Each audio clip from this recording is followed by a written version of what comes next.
महात्मा बुद्ध कहा करते थे, जिसने अपने मन पर विजय पा ली वही सच्चा विजेता है, और जो अपने ही मन से हार गया वही जीवन भर हारता है। मनुष्य का सबसे बड़ा शत्रु कोई और नहीं, उसका अपना मन है। यही मन चाहे तो इंसान को शिखर तक पहुंचा दे और चाहे तो गर्त में गिरा दे। एक दिन एक व्यक्ति बुद्ध के पास आया और बोला, भगवान, मैं बहुत परेशान हूं।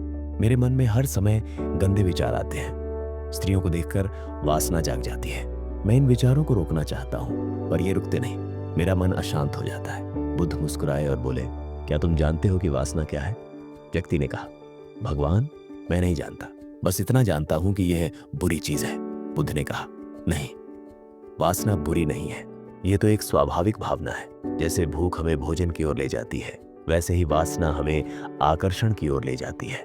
समस्या भावना में नहीं है, बल्कि इसमें है कि हम उसे कैसे इस्तेमाल करते हैं। बुद्ध ने एक कथा सुनाई। एक आश्रम में गुरु और शिष्य रहते थे। रोज शिष्य भिक्षा लेने गांव जाता था। रास्ते में एक कुआं था जहां औरतें पानी भरने आती। पहले तो शिष्य ने ध्यान नहीं दिया, लेकिन धीरे धीरे उसका मन आकर्षित होने लगा।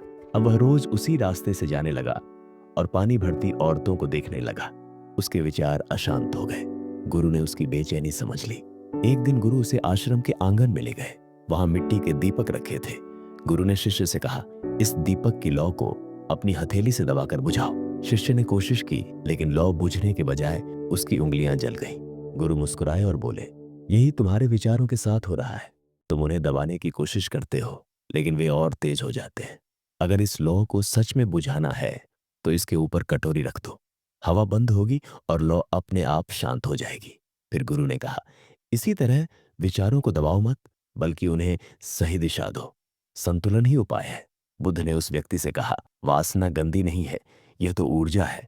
लेकिन अगर यह ऊर्जा गलत दिशा में बह गई तो विनाश करेगी, और अगर यही ऊर्जा सही दिशा में लगी तो साधना, रचना और सफलता लाएगी। इसलिए इसे दबाओ मत, बल्कि संतुलित करो और हमेशा अच्छी संगति रखो, क्योंकि जैसी संगति होगी वैसे ही विचार बनेंगे।